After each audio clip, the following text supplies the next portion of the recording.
When Darwin argued that populations would change over time, he pointed out that populations produce a great number of offspring.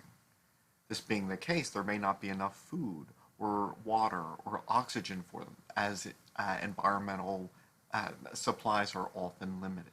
Therefore, not all individuals live to reproduce. That individuals vary, and this variation can be heritable, and that because of all of these, that populations would change over time. We know that these mechanisms actually are in place, and we know that populations do change over time.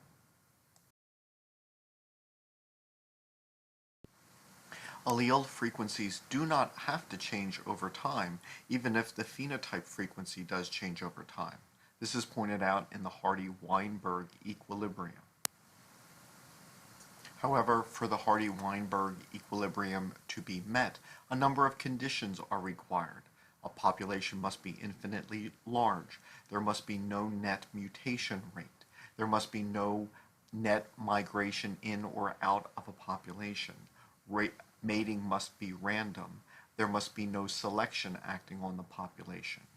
And because these conditions are never met, then it is mathematically inevitable for the allele frequencies in populations to change over time.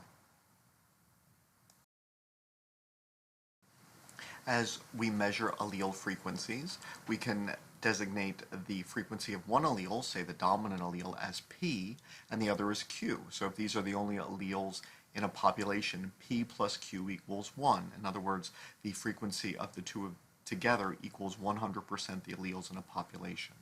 If P equals 0.6, that means 60% of the alleles of the population are the P allele, which would mean that 40% are the Q allele, because the frequency of Q would be 1 minus P, or 1 minus 0.6. If we knew the percentage of homozygous recessive individuals in a population, squaring the Hardy-Weinberg equilibrium gives us P squared plus 2PQ plus Q squared equals 1.